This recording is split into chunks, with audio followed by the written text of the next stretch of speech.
YouTube? What's going on? Mark here. Happy Sunday to all. I hope all the football fans are enjoying the return of NFL Sunday. But as much as that's amazing to most of y'all, nothing will ever beat the goat of Sunday sports, NASCAR Sunday. So therefore, we just had the NAPA 500 at Atlanta Motor Speedway, a race I've been looking forward to for weeks because, me encanta plate racing as opposed to when I say me encanta Ricky Martin, living la vida loca. But tangents aside, this is not going to be that long of a race review because there was very little, craziness that happened. It wasn't as crazy as I anticipated. So I'll start off with this. We were very fortunate, just like the 2022 EA Sports 500 at Talladega during season 2 Adventures in Autumn, when we were at Cedar Point that day, that we didn't tear up 20, 30 plus cars. Now that I say that, and that because of the fact, along with the fact that it actually happened,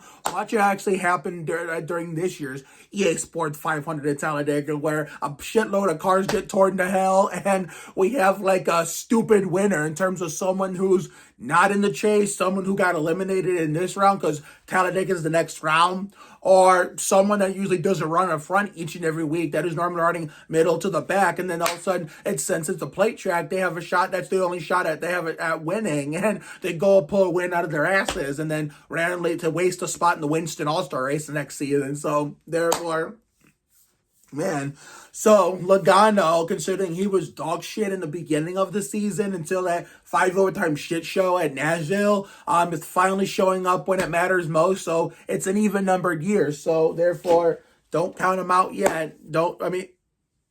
Come on.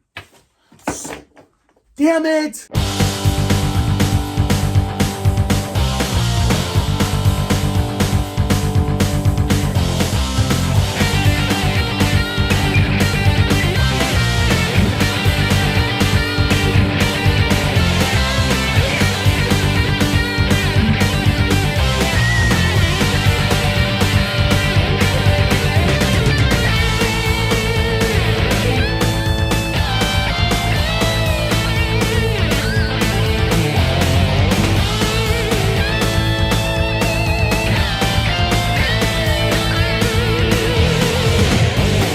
My stupid book bag got in the fucking way. Anyway, so it's an even numbered year. So you shouldn't be surprised that, Logano actually has a good shot at the championship, considering he won today's chase opener. So therefore, it isn't surprising to me that he's finally turning on the Jets at the right time after being off to a slow start in the regular season until that 5 overtime shit show at Nashville, considering how horrible Ford was until he got that win at the Winston in North Wilkesboro. And then Ford as a whole manufacturer turned on the Jets after that since then. So therefore, but I was actually rooting for Suarez to get it because of my dad, who I just got off the phone with. He's doing all right with his, minor surgery. And I look forward to seeing him on Thursday on my number one girl best friend, Brindley Kerr's Elliott Sadler 21st birthday, where he gets to watch me bowl at Redmond. I get to stack him up with Kenny Wallace, which we're also going to do a little bit tomorrow at Family Dollar, and while I'm do the spend a day at work with me video. And he's gonna have time to go back to the day program and meet everybody. And once we leave, I leave with them at 3:00. We're gonna go get haircuts with cousin Kenny, and we're going to have a little bit of a late lunch. And most important of all, me and Julie get to make that, not only get to make that update video, but she gets to meet her future father-in-law. So there's a lot of excitement in store this week. And as you all know, the upload schedule for tomorrow through Thursday. So therefore, there's a baseball game coming up, my second ever baseball broadcast, my first ever JV game coming up on the 21st. I think the 17th, I'll be going to my second baseball game. I'll have more details of the days to come of all this stuff that's happening. But a freshman game is coming soon, with my man, Joe Trimmer, I promise. But anyway, back to the race. Suarez, I think, would have had a shot at the win, considering, keep in mind, it was Penske versus Trackhouse on that final overtime restart. And if Chastain had not popped the wall, then I think Suarez would have had a legitimate shot at winning with a lot of momentum, and would have breezed on by Logano, breezed on by him like Donny Osmond, and got the Atlanta sweep after winning that Cracker Barrel 500 in exciting fashion in that 3-wide photo finish, the week after the Daytona 500. And keep in mind that Cracker Barrel 500 was, had their the tone of race set by that lap 2 crash, and this time that played a factor in why it was mostly a clean race, except for little bits and pieces. No lap 1, no lap 2 crash at all. I mean, the first wreck of the day was just Larson. He was the first. He's already dug himself into a deep hole by I don't know if a tire went down or something broke, but that was a heavy lick. And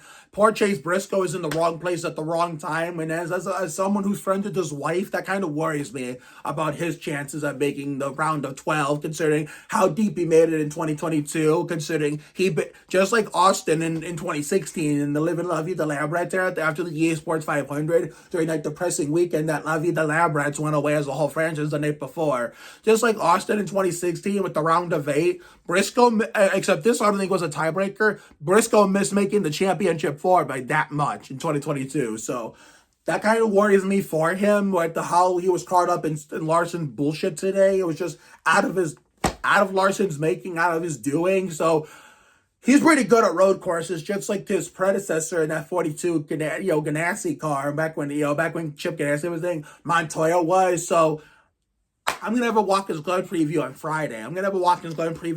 So the preview videos will be back on Friday when I go over, Montoya's return and what to expect at the Glen. But, he dug himself a hole. Chase Briscoe's in a bigger hole. But back to that last lap wreck, it's no surprise that Harrison Burton was in it, considering, he just basically sealed his fate right there. Now, that was his only shot he had at advancing to the next round by a slim margin, and he just threw it away, getting caught up in that last lap wreck. And the Brett Bodine imposter with the worst strategy in all of mankind. He rides in the back the whole fucking day to stay out of trouble, and he never made up his mind when he wanted to make his move. He just stayed back there, even at the end of the race, and guess what? Got caught up in the last lap crash. I mean, that's gonna hurt him in the long run, concerning determining how he's, in terms of whether he gets to fight for a championship. And if that's the reason why he gets eliminated sometime in the chase as early as this round or the second round, which will be another way he finds to not win a championship as long as he's been racing since 2006, then all the Brett Bodine imposter haters, not me, because I don't go on tangents, make videos and posts about this stuff when it comes to him, as much as I don't like him. All the heavyweight Brett Bodine imposter haters are going to have a field day, adding to the list of ways, he can't win a championship. So, therefore, have fun with that if that's why he doesn't win the championship this year, let alone doesn't make it out of the first round or is lucky to make it to the second round at best. But anyway, that stage 2 was dominated by the 2-car of Austin Cindric. What did I say in my Chase for the Cup preview? Never count Austin Cindric out at the Atlanta Motor Speedway, because in the Cracker Barrel 500 he was pretty strong as well and did pretty good. Didn't he get caught up in a record? No, I think that was his teammate, the Ward Burton wannabe, who actually won today's race. But yeah, Cindric did pretty good in Atlanta in the Cracker Barrel 500. So when I saw him leading all those laps in stage 2, it didn't surprise me one bit. But the part that let's throw all the regular stuff aside and put the fan book cap on for a second. I was kind of hoping we'd get a non-chaser to win to play spoiler. And of course, you know me, I'm kind of biased when it comes to that stuff on PlayCheck. So I had a lot of high hopes for Nemechek today to play spoiler. But of course, he gets right coming off turn 2. Even though nobody touched him, he just lost it and hit the inside wall on the back straightaway. He looked like he was going to get taken on the rollback, but he said, fuck the rollback, I'm driving this back to the pits myself. He was able to stay in the race and finish it, but he was like 4 laps down and did his best to maintain minimum speed. So that was nothing compared to what happened to Noah, with 2 laps to go, which caused that overtime restart. So therefore, he was running like top 15, and then according in effect with 2 laps to go, when they were coming to the white flag off turn 2 in the back straightaway, it's what took him out. So I kind of hate that for him, considering, Hemrick was the best finisher of all my drivers, finishing 11th, considering he was in the thick of it at one point, but just never got over the hump.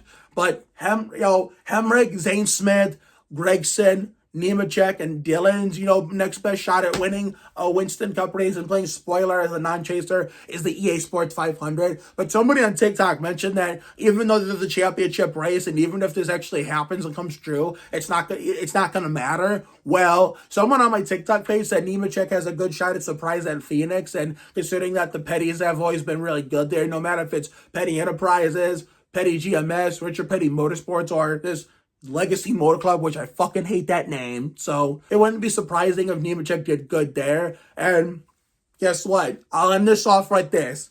So next Saturday, not this coming Saturday, but the Saturday after that, there will be no Poker Game Night episode 4. This is going to be the shortest season ever, so I apologize that we didn't get too many episodes done this year, but it's always next season for season 4. The season 3 finale will be next month by the third Saturday of October. And the reason why there won't be episode 4 won't happen this month, my dad will be out of town in Canada, and by then he'll be 100% healed from his minor surgery. So guess what that means, since we don't have to worry about poker next Saturday. Not this coming Saturday, the 14th, but the 21st. After we get through with Caden Bennett's game with Ricky B in the morning, we get to come home, relax, chill in the bedroom, a good lunch. Maybe, I don't know about the Coke because we're saving this for what we're going to be doing later that night. We get to watch the Sharpie 500 at Bristol.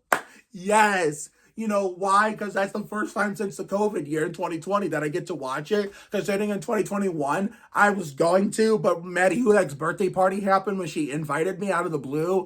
2022, we were at Murphy Homestead, for Poker Game Night. In 2023, I don't even want to talk about that. But this will be our first Sharpie 500 since 2020. In 2024, and next Sunday, it's going to be in the lower 80s, but I don't give two shits because guess what? This will be my first, considering there was no Watkins Glen in 2020 due to COVID. A lot of OG races that were supposed to happen got canceled in favor of, all these random, once-in-a-lifetime races that weren't supposed to happen.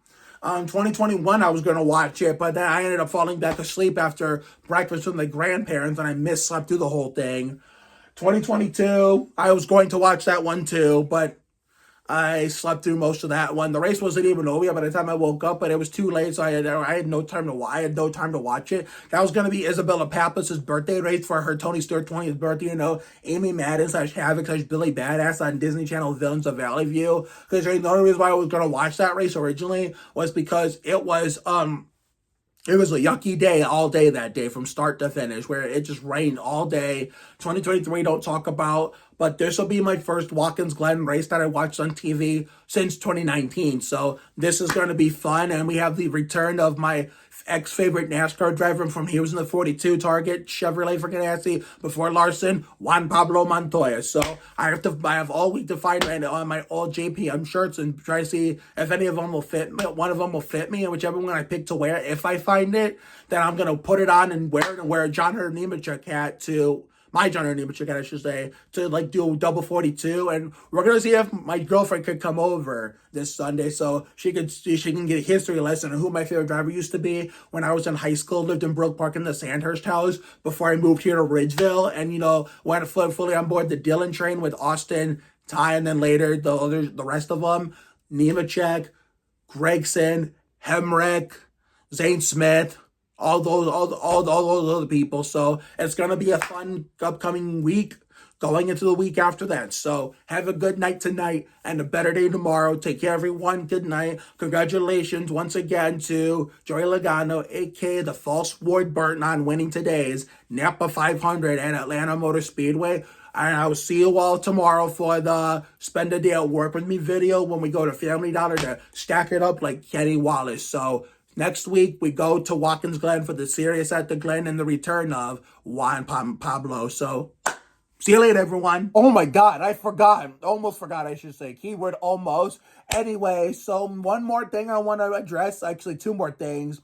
As per request over on TikTok, happiest of birthdays to one of my brand new fans who, I don't know if you've been a fan for quite a while or just brand new, but your buddy Mickey told me you like to love my videos, so I had to grant this request. Happiest of birthdays to Rocco Dugan. I don't know how old you are, but if you tell me, I can associate your age with an old school NASCAR driver from the Winston Cup Busch Grand National Gen 4 days of 2001 through 2003, numbers 1 through 99. And most important of all, congratulations to Preston Play's sister, Keely Elise Ellis, on the birth of her baby boy, Everett James Ellis, who was born earlier today. You and Scott are already hell of a great parents, and could not be any stoked for you, that the rest, all your whole family, especially Preston and Bria, and being a great aunt and uncle, and most important of all, David and Jay for being an amazing grandma and grandpa. So it's going to be amazing watching your whole family grow, and hopefully Preston and Brie are next up to have a kid. Okay, now we can say goodbye for real until the next video tomorrow. See you later, everyone. This copyrighted telecast may not be reproduced, retransmitted, or used in any form without the authorized written consent of NASCAR Broadcasting. NASCAR would like to thank all of our fans for your support, and we hope you enjoyed today's broadcast.